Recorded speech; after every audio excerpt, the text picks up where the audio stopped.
Hi guys, welcome to my Watercolor tips and tricks series, episode 1. If you read the description of one of my recent uploads, Green Gables time-lapse, you might know what I'm talking about, but you also might have not read it because it's a really long description.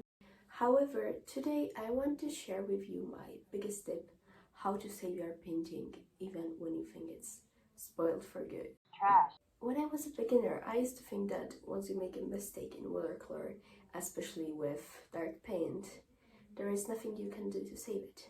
But along my way, I discovered a secret that changed my life entirely. Oh, don't worry, it's not that dramatic. But once I realized this, painting became much more enjoyable activity. So, applause please. The world's top secret is called an eraser. You heard it right, even watercolor can be erased. This is my Thief of Current time-lapse, and if you look closely you might see that I painted her brow in the wrong place. When you look closely, it's actually in the place where I should have placed highlight. The white pencil you see on the screen is actually a type of eraser. It's called a sharpened eraser. It's used mainly for the highlights in your eyes, but it's the handiest tool it's kind like ever, so I use it all the time. I leave the link in the description box. I started to erase the dark spot and it's really much lighter than before. It's practically a shadow of what it once was. And of course I can't erase it completely because watercolor paper is based on the principle that it soaks a bit of the paint, but it's enough to fix that mistake. And the next thing I'll do is that I'll increase the contrast in the face.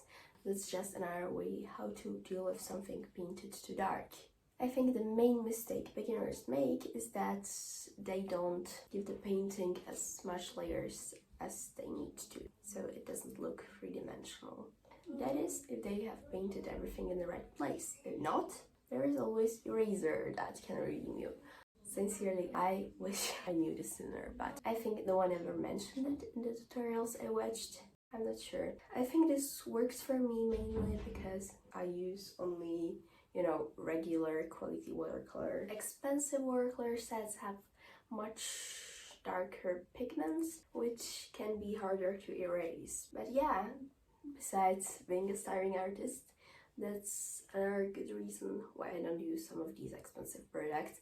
I think my colors still look fairly good, and yeah, life is much more beautiful when you don't have to stress with each movement you make. Okay, that's all for today. I hope this helped you, and if it did, make sure to like, subscribe, what else, share, comment. Yeah, see you next time.